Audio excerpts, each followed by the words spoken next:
Happy Monday rolling out. This is your host for Reality Check, Crystal Jordan, and I hope you guys are staying safe and enjoying your Monday. I know we are all geared up for tomorrow, for the big election day.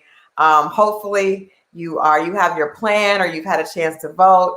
But I thought just to do a little bit of something on my end to just lighten the mood and give us all something to think about outside of this election, my guest for today is one of my favorite artists. If you've ever heard the saying, I want love that feels like that 90s R&B love, they were definitely talking about my guest for tonight. Please help me welcome the one and only Donell Jones to Reality Check. Hey, what's up? What's up? Welcome, Donell. How are you? I'm good. Thanks for having me.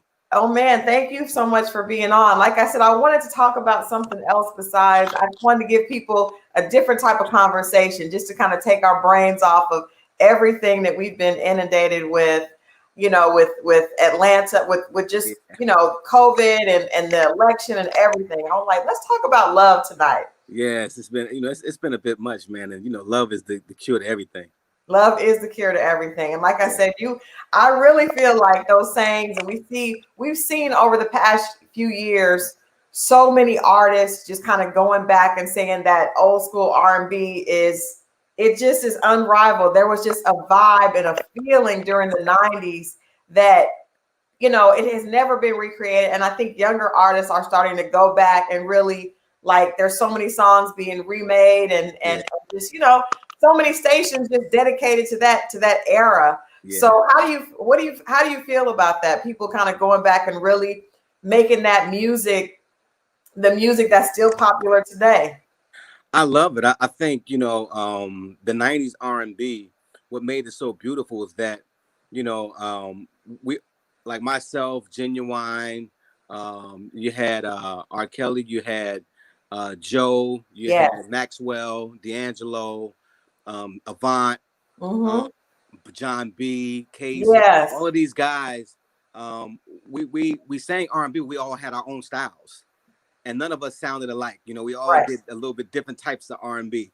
So I think that's what made our era pretty good.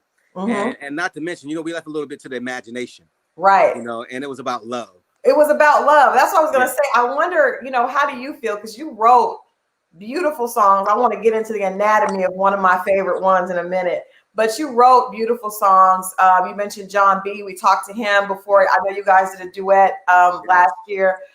Avant. These were songs really about love. How do you feel when you listen to R&B music now? And there really isn't. There's a lot of sex. It's not really a lot of love. What do you think happened? I cringe, man, when I hear some of these songs, because you know what, I sometimes I just feel like as a songwriter, I feel like it could be said a little bit different. You could be a little bit more clever with the words, right? But again, I never want to feel like I'm one of those older guys that's hating on the younger cats. It's their time, and it is what it is. But what makes it so special is that there is a wide open street with nobody on it driving, and now we can just come right back and drive right down that street with nobody on it. So I mean, it makes it that much more special for artists like myself and artists from the 90s that want to do what we've been doing.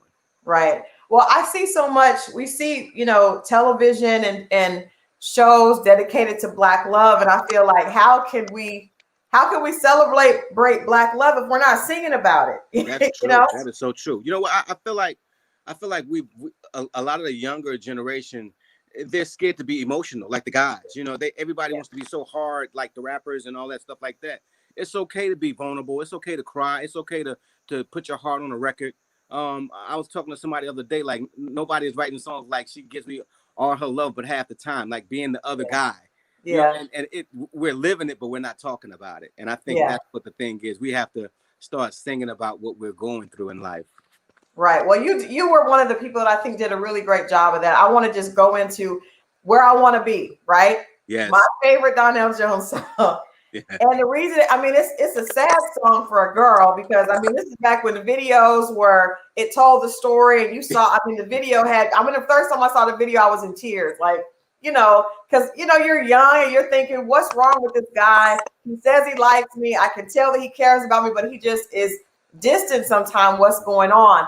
That song explained a man's side of the story so well, because there's so many guys that are in love with their girl from high school or from college, but they're not sure if they want to be with her forever, but they love her. Right. And you really that song is a classic because you explain the male side. And so often as women, we don't hear what's going on in the male's mind, right? All we know is the actions, and the actions don't always line up with the words. So can you kind of break that song down? And if anybody's watching and has not heard that song or listened to the video, as soon as this interview is over, you need to go and watch Where I Want to Be. This is a classic, beautiful song, but really so much so because you like I said, you captured what men don't say.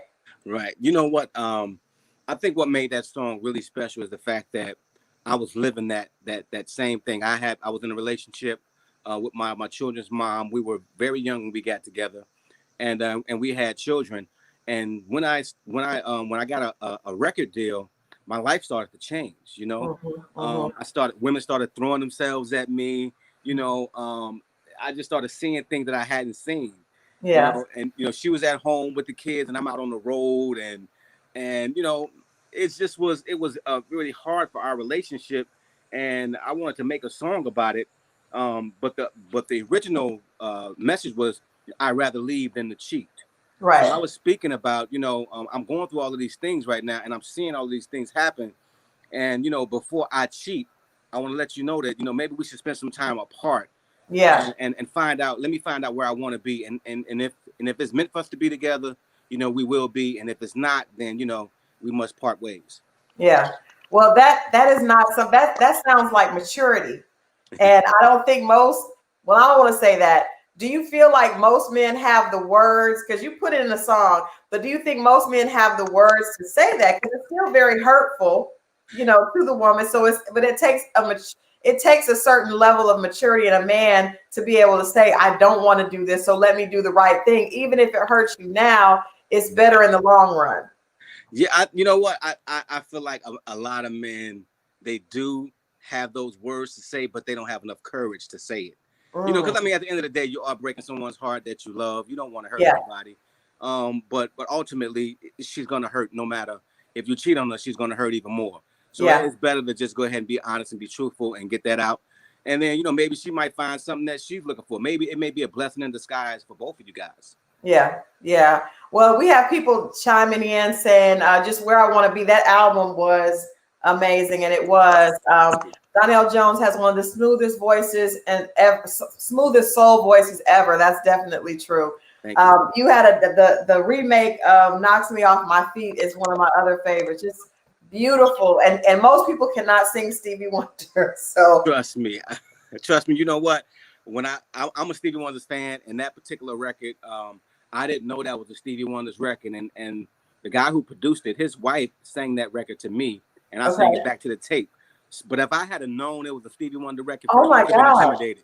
I probably wouldn't have did it because nobody touches Stevie. So I think for me, I really feel like the original is still the best version of it, and I just added my little flavor onto it. So you didn't know that was a Stevie Wonder song when you sang it? I did not know it was. Wow. Well, you did an amazing job. Stevie is hard to get, but you did an amazing job.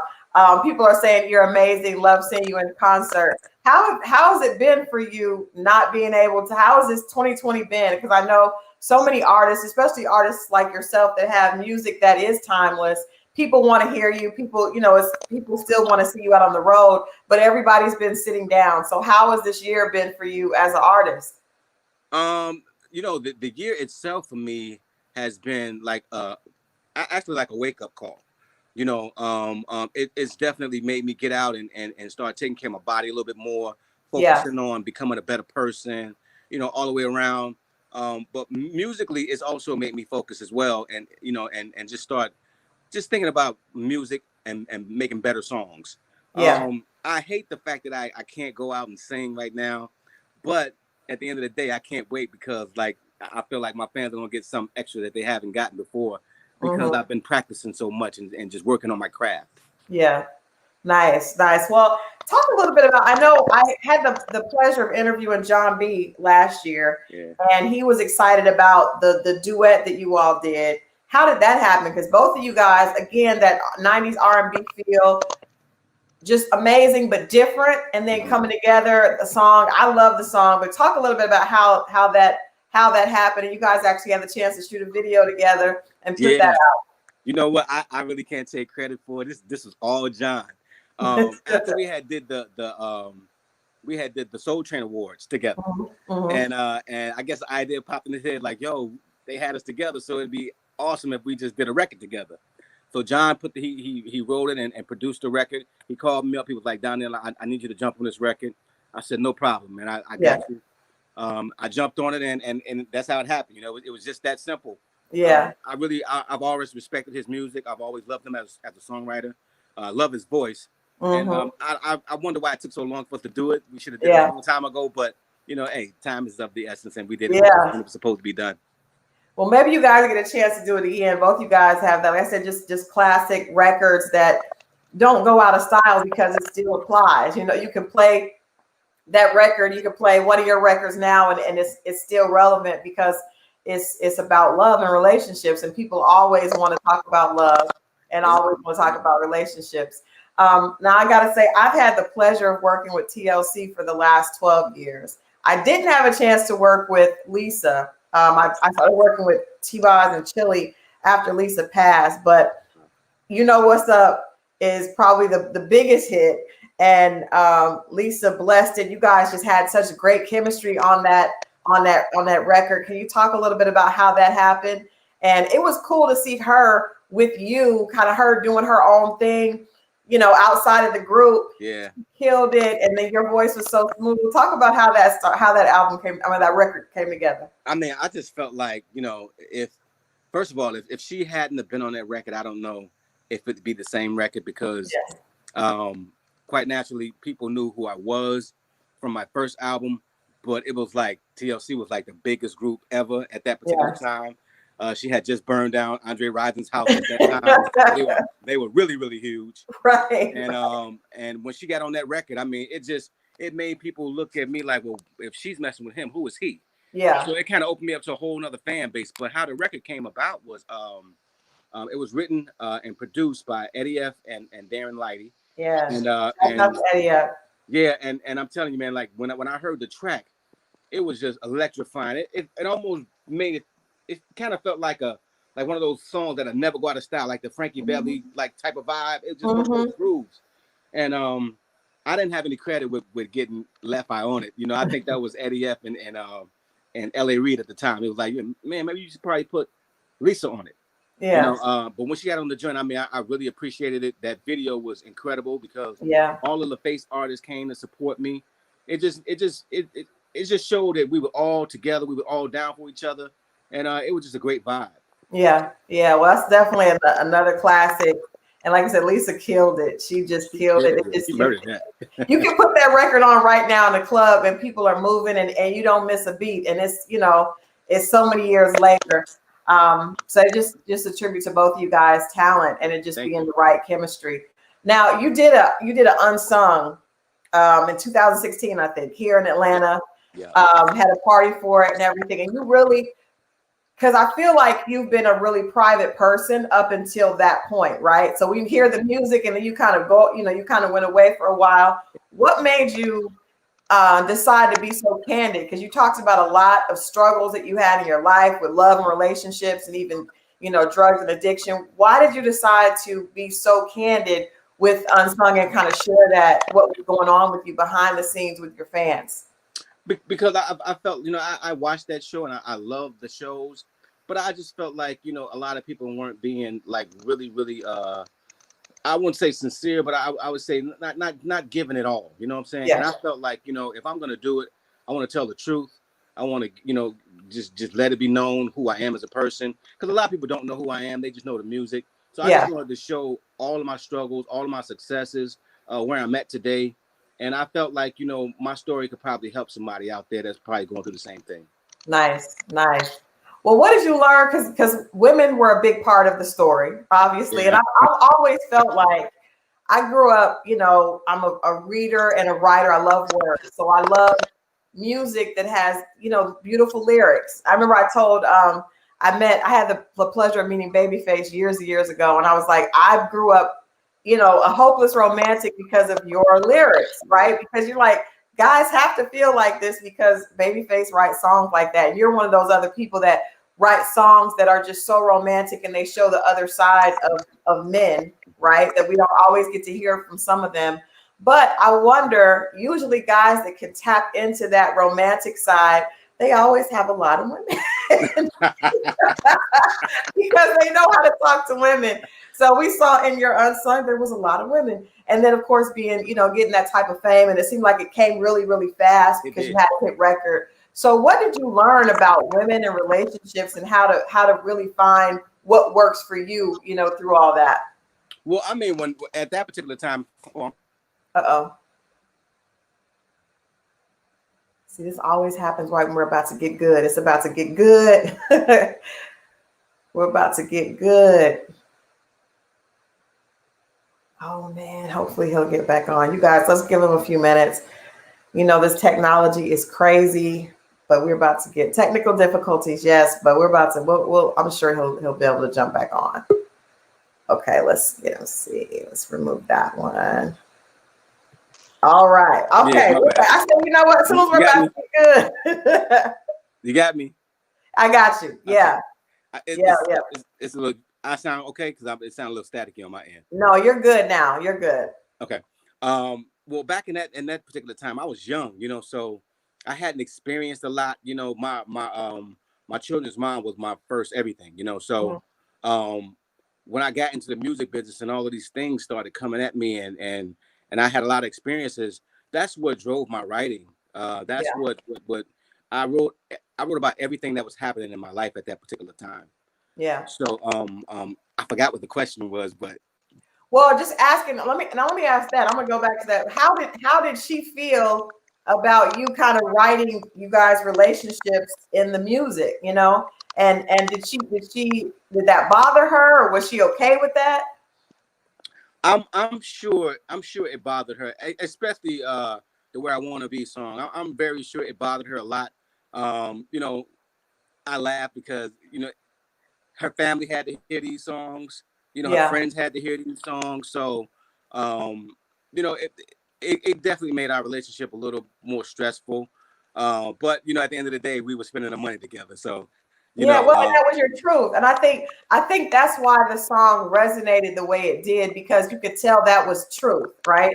We didn't know if it was your truth at the time, but that's somebody's truth. That's a lot of people's truth. So I think when you are authentic, fans can feel that. And I'm looking at people saying your music is timeless. Your music will never go out of style. You're a modern day Frankie Beverly. I learned a lot. You're so great. That's because you were so honest in the music, and I think that's what makes it that way. But my question was, what have you learned about women and just, as a man, how to handle yourself going through everything that you went through? Okay. Well, again, like I was saying, when I first got into the music and women started coming at me, it was cool at first, but after a while, it started to get like, whoa, wait a minute, like it kind of turned me off because I'm like, wait a minute, if you're doing this with me, then is this every time somebody comes in town? So it kind of made me withdraw a little bit. I really didn't become a man until I met my wife, though. You know what I'm saying? And my wife showed me how to love. She taught me how to love and how to be, because I didn't know, I mean, I had a great pops, but my pops was the kind of guy, he went to work. He was always working. So I didn't know how to be a man. I didn't know how to be a good man to a woman. I didn't know how to date. I didn't know how to do any of those things. But when I met my wife, she really started to show me how to love, and she taught me how to love her mostly. And it just made me grow as a person, as a human being. Yeah. Now, when did you get married? How long have you guys been married? I've been married now for 6 years. Okay. How did you know she was the one?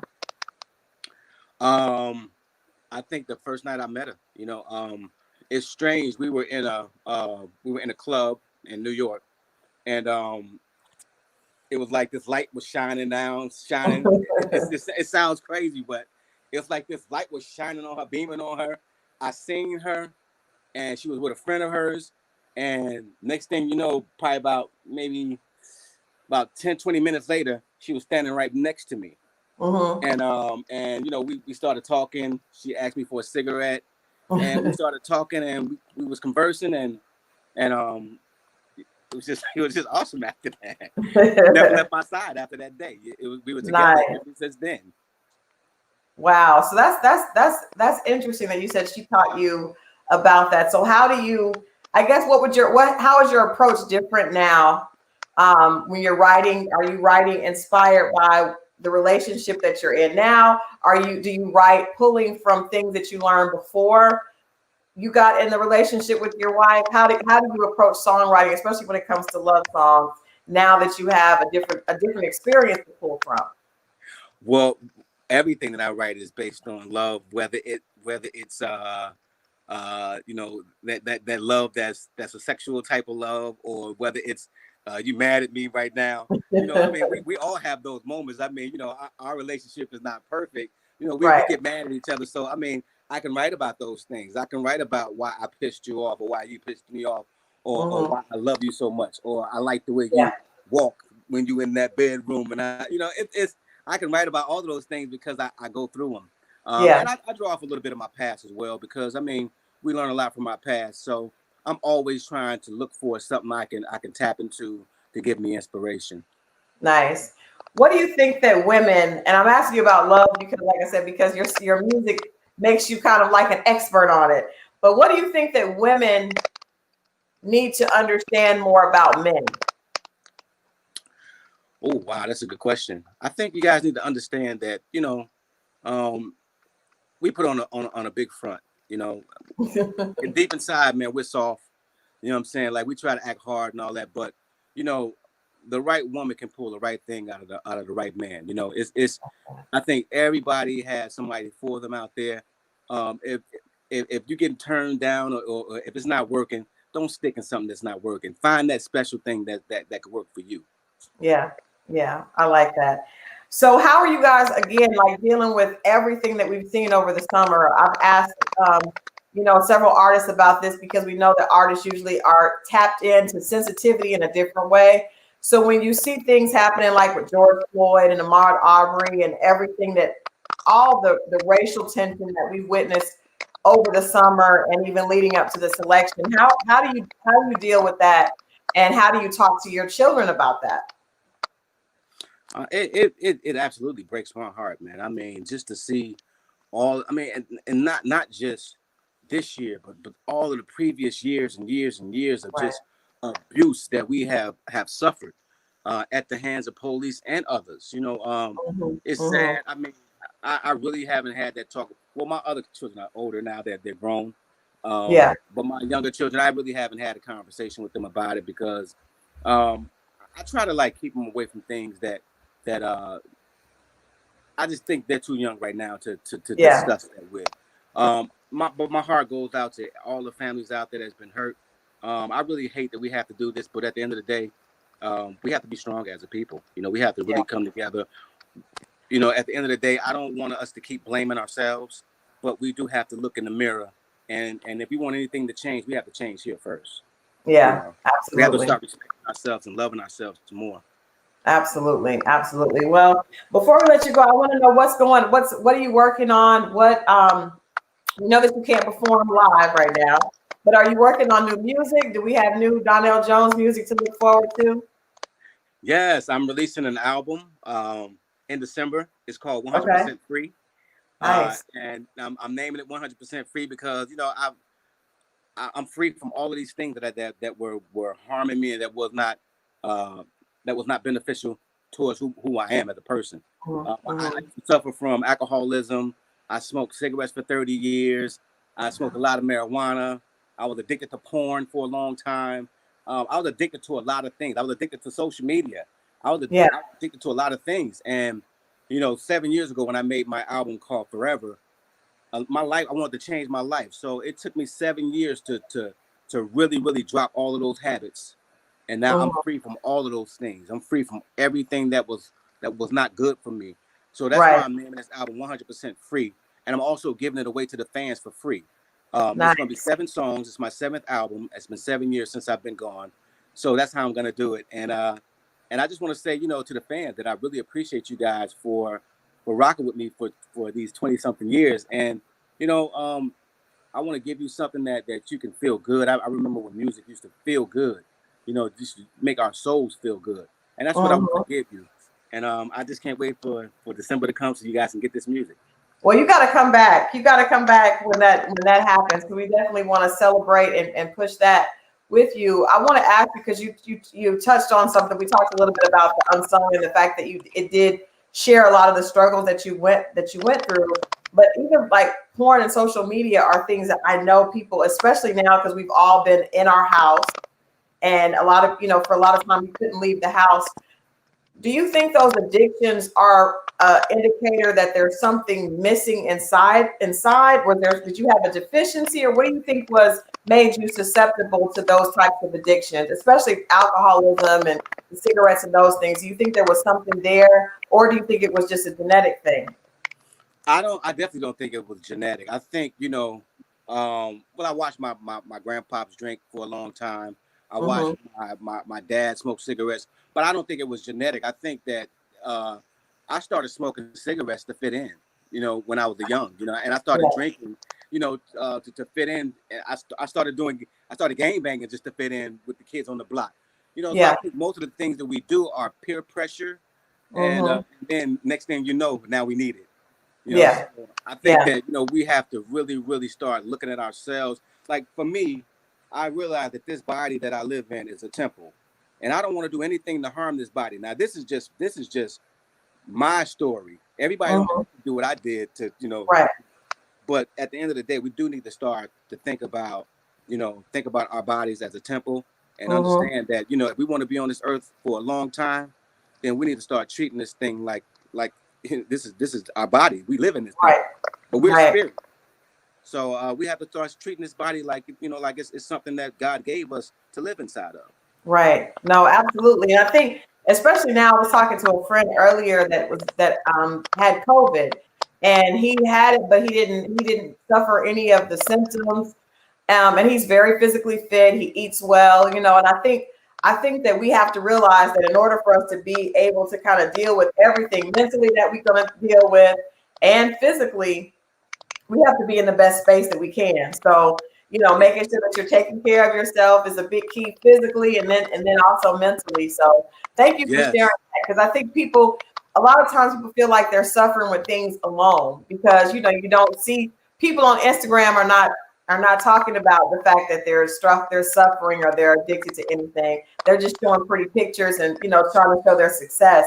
And so I think people feel like they're struggling with that, alone sometimes. So I appreciate the courage of people that can come out and say, hey, I've dealt with this, I've overcome it, and you can too. I'm not ashamed of it because we all go through stuff, Yep.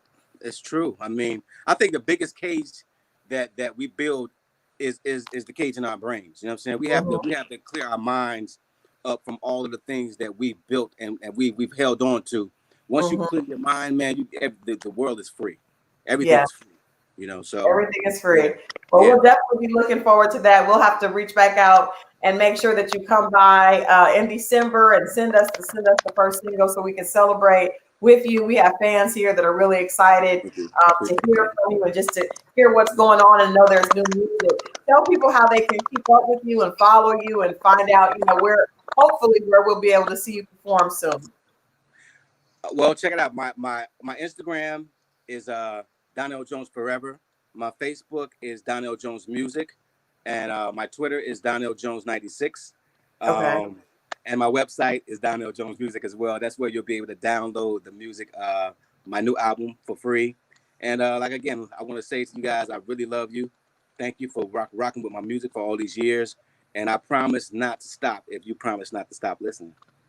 Well, I don't think we're going to stop listening. I think anybody with that voice that you have, no one's going to stop listening. We thank you so much for being one of our gems. I feel like we've been focusing on celebrating and loving on each other while we have them. You know, the people that we have in our community, our talent. We got to love on you guys and let you know how much we appreciate you while you're here. So we just want to do that. And thank you for being one of those artists that makes us, you know, it's just that good. I don't want to say old school because 90s doesn't feel old school, even though it may be, but that feeling of love and everything that your music brings, we want you to keep doing that. And we thank you for what you've been able to contribute so far. So salute. Thank you. Salute. Thank you. Thank you so much. You definitely have to come back. Oh, for sure. For sure. All right. Thanks a lot. We'll talk to you later. All right. Bye-bye. All right.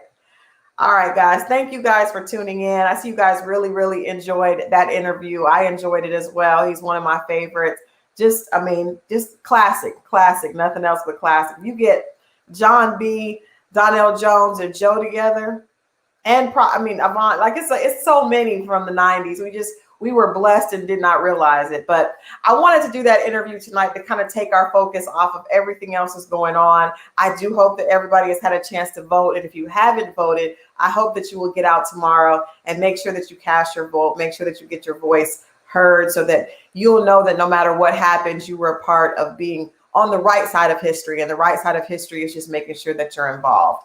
So we love you here at Rolling Out. I love you. Thank you so much for tuning in to Reality Check. Stay tuned. I have some great guests coming up next week. I don't want to say who it is, but we have some great conversations coming up. That Reality Check with Donell Jones was amazing. Talks about just being free from everything, no matter what you're dealing with. If you're dealing with social media addiction, which a lot of people are, alcoholism, whatever it is that you're dealing with, you can definitely be free. You have the power to do it. So again, thank you for tuning in. This has been Crystal Jordan, Reality Check, and I'll see you guys next Monday.